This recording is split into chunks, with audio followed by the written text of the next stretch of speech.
नमस्कार प्यारे दोस्तों, स्वागत है आप लोगों का आपके अपने चैनल आईएएस विजन में। तो पॉलिटी सीरीज में ही ये नेक्स्ट लेक्चर है। पॉलिटी सीरीज जो हम लोग अभी तक आर्टिकल 20 तक देख चुके हैं और in fact right to freedom of speech and expression के अगेंस्ट सेडिशन कैसे है या सेडिशन है क्या, इसके बारे में हम लोग बात करेंगे, बहुत डिटेल में बात करेंगे। और क्यों इस article freedom of speech and expression के अगेंस्ट ये एक रीजनेबल रिस्ट्रिक्शन नहीं है, राइट? इसके बारे में हम लोग बात करेंगे। तो हमारे आर्टिकल 19 में right to freedom of speech and expression दिया गया है और उसमें रीजनेबल रिस्ट्रिक्शंस भी मेंशन्ड है। उनमें से सेडिशन नहीं आता। और सेडिशन का मतलब है कि किसी भी स्थापित गवर्नमेंट के खिलाफ बोलना या भड़काना सेडिशन में नहीं आएगा, है ना? तो इसी के बारे में हम लोग अभी डिटेल में चर्चा करेंगे। और ये सेडिशन का जो मामला है ये बार बार आजकल पिक्चर में रहता है, न्यूज में रहता है। इसीलिए ये जान लेना कि सेडिशन लॉज हैं क्या, सेडिशन किसे कहते हैं, सेडिशन का मतलब क्या है और इसको किस तरीके से हम लोग लेके चलेंगे, राइट? तो जरा हम लोग देखेंगे। चलिए आइए शुरू करते हैं। Sedition laws in India and freedom of speech and expression. तो सेडिशन का मतलब बेसिकली अगर हिंदी में बोला जाए तो राजद्रोह संबंधी है ना? राजद्रोह, सेडिशन। अब इसकी शुरुआत कहां से हुई? देखिए, sedition Indian penal code IPC की धारा 124 ए के अंतर्गत आता है।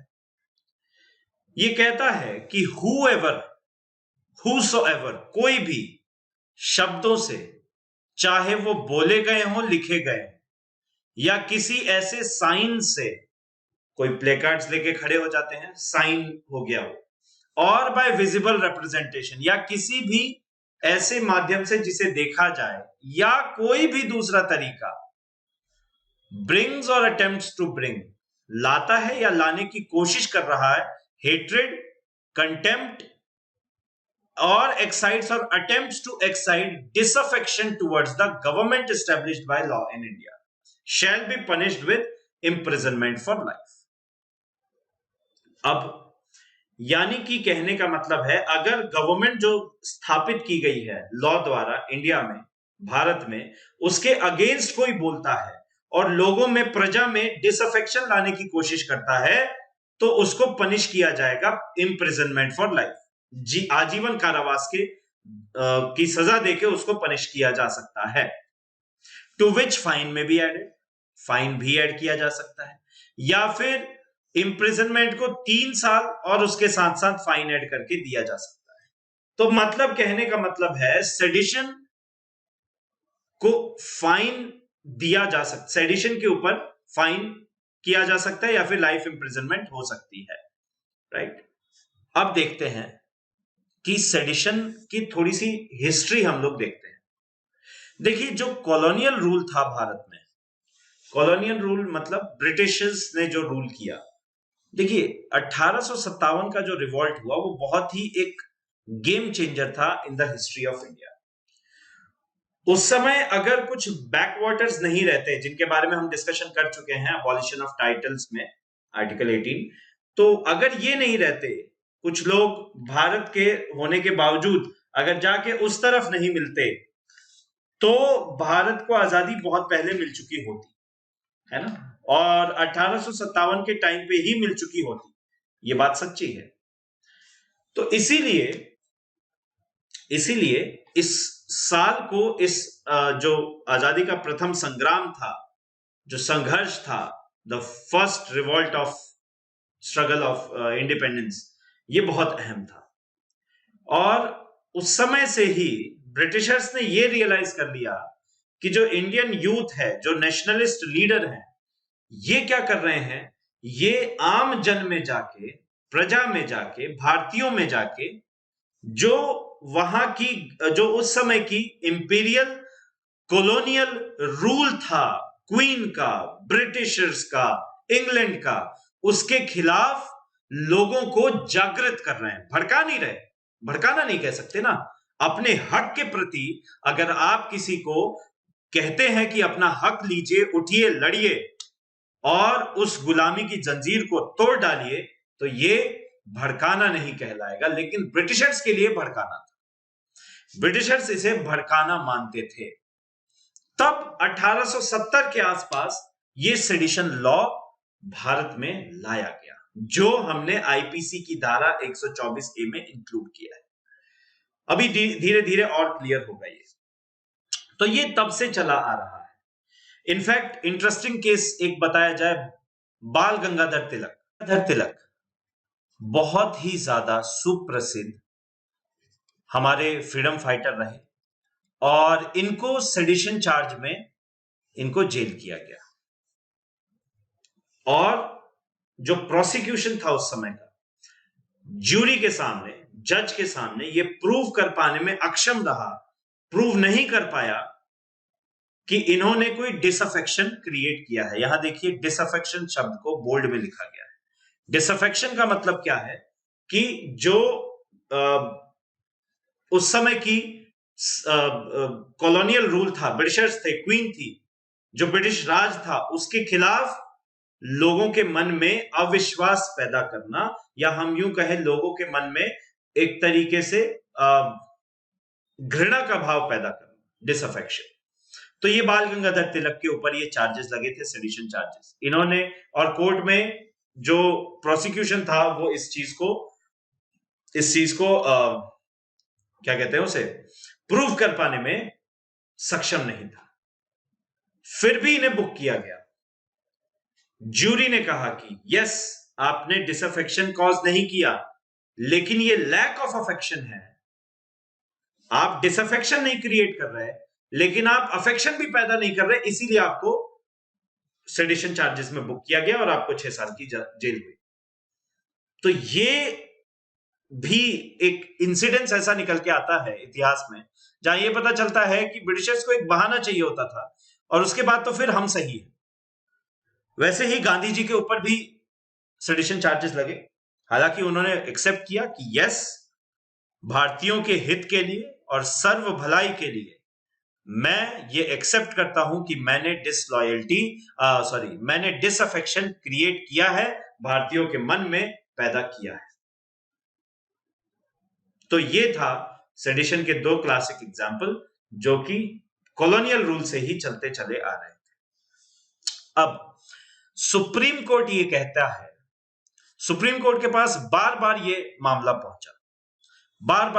पहुंचा, और इनफैक्ट अभी इसके बाद ही देखेंगे अगली स्लाइड में केदारनाथ सिंह का केस, उसमें क्या रुख रहा इंडिपेंडेंस के बाद में सुप्रीम कोर्ट का। देखिए, sedition is not a reasonable restriction. अगर हम बात करें तो ये एक रीजनेबल रेस्ट्रिक्शन नहीं है, हरगिज भी नहीं है, फॉर फ्रीडम ऑफ या on freedom of speech and expression, जो आर्टिकल 19 क्लॉज 1 क्लॉज ए में हमें मिला है, fundamental right to freedom of speech and expression, उसके लिए रीजनेबल रेस्ट्रिक्शन नहीं है। उसके पीछे की कहानी अभी आगे चल के देखें। और ये जो सुप्रीम कोर्ट की वर्डिक्ट्स हैं, क्रिटिसाइज लेकिन वायलेंस नहीं होना चाहिए, और सुप्रीम कोर्ट चाहता है कि सेडिशन और freedom of speech and expression के बीच में एक परफेक्ट बैलेंस बना रहे। क्योंकि ऑब्वियस सी बात है, अगर आप क्रिटिसाइज कर रहे हैं, तो क्रिटिसाइज अगर आप गवर्नमेंट को कर रहे हैं, तो डेफिनेटली आप एक गवर्नमेंट के अगेंस्ट डिसअफेक्शन क्रिएट कर रहे हैं। तो फिर तो freedom of speech and expression ये बहुत ही ज्यादा लिमिटेड होकर इसका दायरा रह जाएगा। और सुप्रीम कोर्ट को इस बात को बहुत ही अच्छे से बैलेंस करना था। ये बहुत बड़ा टास्क था सुप्रीम कोर्ट के आगे। और बहुत जल्दी आजाद भारत में जो सबसे पहले ये केस निकल के आया वो था Kedarnath Singh case. Kedarnath Singh case 1962, the very first time supreme court को यहां पे सेडिशन के बारे में अपना रुख क्लियर करने का मौका मिला। सुप्रीम कोर्ट ने कहा कि आप क्रिटिसाइज कीजिए, आप गवर्नमेंट को क्रिटिसाइज करने के लिए एकदम आपका फंडामेंटल राइट है, आप कर सकते हैं, right to freedom of speech and expression है, लेकिन आप वायलेंस इंसाइट नहीं कर सकते। आपके शब्दों द्वारा ये नहीं होना चाहिए कि वायलेंस इंसाइट हुआ, कहीं पे भी आर्म्ड स्ट्रगल चालू ना हो जाए। तो ये क्रिटिसाइज आप कीजिए, लेकिन आप वायलेंस जब तक आप नहीं कर रहे हैं तब तक आप सेडिशन के चार्जेस में बुक नहीं हो सकते।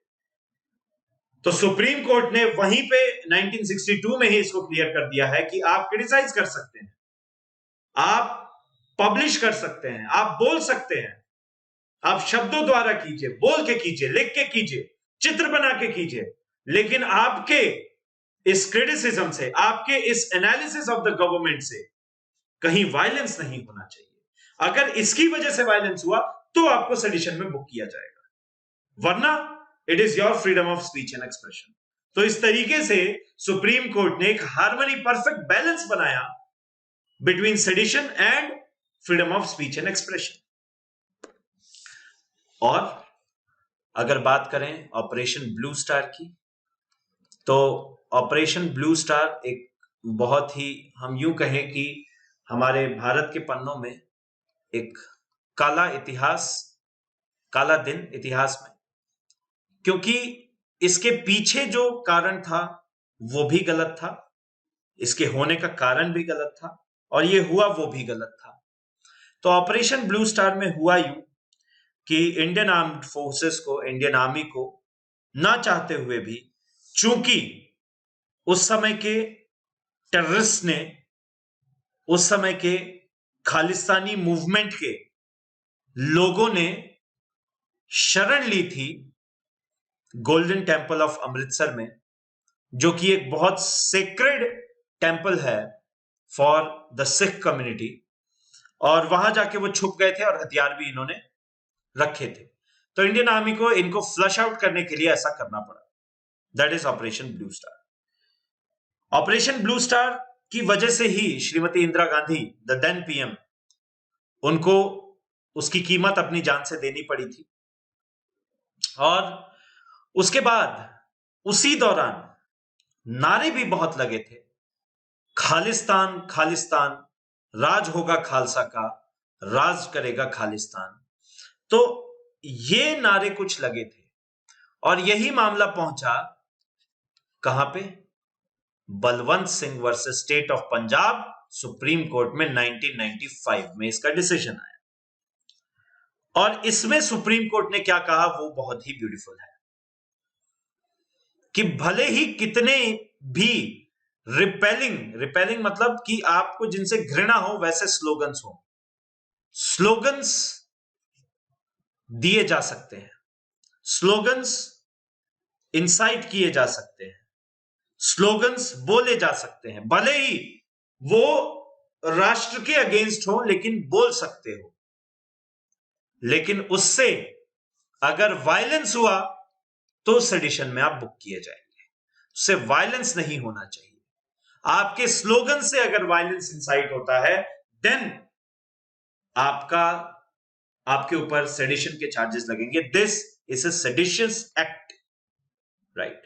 So freedom of speech and expression को सुप्रीम कोर्ट ने फिर से ऊपर रखते हुए और अपने स्टैंड को क्लियर किया, जो 1962 में कहा था कि स्लोगन्स भले ही कितने भी हमें अच्छे लगने वाले ना हो या असामाजिक हो, लेकिन उससे अगर वायलेंस इंसाइट हो रहा है तो ही वो सेडिशियस है, अदरवाइज उस पे सेडिशन के चार्जेस नहीं लग सकते, राइट? ये कहना था सुप्रीम कोर्ट का। खालिस्तानी एलिमेंट्स, हालांकि इनकी फंडिंग, कभी आप बोलेंगे, कमेंट करके जरूर बताएं कि ये खालिस्तान मूवमेंट इंडिया में जो चल रहा है वो सही है, गलत है। इस पे पूरा मैं वीडियो बना सकता हूं, और कहां से फंडिंग होती है, क्या होती है, एवरीबॉडी नोज दैट। उसका डीप एनालिसिस करके मैं ला सकता हूं, लेकिन आप जरा कमेंट करके जरूर बताएं if you want video on that. बहरहाल, फास्ट फॉरवर्ड 20 साल बाद श्रेया सिंगल केस, इसमें सुप्रीम कोर्ट ने पहली बार सेडिशन को एक्सप्लेन किया, पहली बार इसको एक्सप्लेन किया कि आपको एडवोकेट करना है कीजिए, आपको प्रोपेगेट करना है कीजिए, अपना एजेंडा आपको एडवोकेट करना है कीजिए, प्रोपेगेट करना है कीजिए, क्रिटिसाइज करना है कीजिए, बट डोंट इंसाइट वायलेंस। आप वायलेंस नहीं कर सकते, आपके शब्दों से, आपके क्रिटिसिज्म से, आपके एडवोकेशन से, आपके प्रोपेगेशन से अगर वायलेंस इंसाइट होता है then you will be booked for sedition, तब आपको सेडिशन के लिए बुक कर दिया जाएगा। तो इंसाइटमेंट टू वायलेंस एक रीजनेबल रेस्ट्रिक्शन है।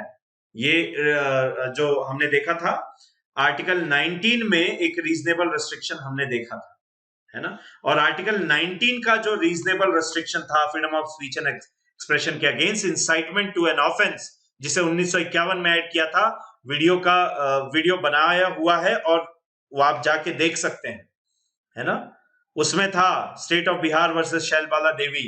उसमें सुप्रीम कोर्ट ने कहा था कि आपके क्रिटिसिज्म से सोसाइटी को, स्टेट को डेंजर नहीं पहुंचना चाहिए, दैट इज व्हाई वायलेंस नहीं होना चाहिए। और मामला था जेएनयू का, जवाहरलाल नेहरू यूनिवर्सिटी। उसमें एक प्रोग्राम रखा गया था, एक आतंकवादी, एक टेररिस्ट के फांसी के अगेंस्ट, क्योंकि उन सो कॉल्ड इंटेलेक्चुअल्स का कहना था कि एक सिविलाइज सोसाइटी में कैपिटल पनिशमेंट, डेथ नहीं होना चाहिए। खैर, वो अलग ही जोन में चला गया मामला, और वहां पे उस जोन में जाने के बाद वहां पे नारे उठे, संघर्ष चलेगा कश्मीर की आजादी तक, भारत तेरे टुकड़े होंगे, इंशाअल्लाह इंशाअल्लाह, और इस तरीके के स्लोगन्स भी सुनने को मिले। गिरफ्तारियां हुई, वहां के स्टूडेंट यूनियन के अध्यक्ष कन्हैया कुमार, उमर खालिद और ऐसे लोगों की गिरफ्तारी भी हुई, लेकिन इन पे सेडिशन चार्जेस नहीं लगे क्योंकि इससे वायलेंस नहीं हुआ था। हालांकि ये बहुत ही एक इसे भी हम लोग कुछ अच्छा कह नहीं सकते, ये एक बहुत ही घृणात्मक कृत्य था जो भारत के इतिहास में उस समय जुड़ा, और तब से जेएनयू की काफी बदनामी भी हुई कुछ चंद एलिमेंट्स के चलते। क्योंकि जाते जाते मैं एक बात जरूर कहना चाहूंगा, देश सिर्फ एक बार आजाद होता है और सिर्फ एक बार आजाद हो चुका है। अब चाहे वो खालिस्तान की डिमांड हो, चाहे कश्मीर को अलग करने की, हिंदुस्तान, भारत, इंडिया एक था, एक है और एक रहेगा। इसी बात पे मैं अपनी इस लेक्चर को एंड करना चाहूंगा, और आई होप मैंने आपको अच्छे से समझा दिया हो कि सेडिशन क्या है, सुप्रीम कोर्ट का स्टैंड क्या है, और ये freedom of speech and expression के अगेंस्ट एक रीजनेबल रिस्ट्रिक्शन क्यों नहीं है। जब तक वायलेंस ना हो आपके वर्ड से, तब तक ये आप जो चाहें अपनी मर्जी का बोल सकते हैं, प्रोपेगेट कर सकते हैं, एडवोकेट कर सकते हैं, क्रिटिसाइज कर सकते हैं। You are free to do so because of your fundamental right. तो इसी बात पे अलविदा लेते हैं। प्लीज चैनल को सब्सक्राइब कीजिए, लाइक करिए, वीडियोस को शेयर कीजिए, कमेंट करके बताइए क्या अच्छा लगा। मिलते हैं नेक्स्ट सेशन में, और अगला लेक्चर बहुत इंपॉर्टेंट होगा जो कल आएगा, और वो होगा freedom right to live, article 21। Right to freedom ही सीरीज है जिसमें हम लोग आर्टिकल 21 राइट टू लिव इसको देखेंगे, बहुत ब्यूटीफुल, उसके बारे में चर्चा करेंगे। चलिए मिलते हैं। जय हिंद, जय भारत, वंदे मातरम।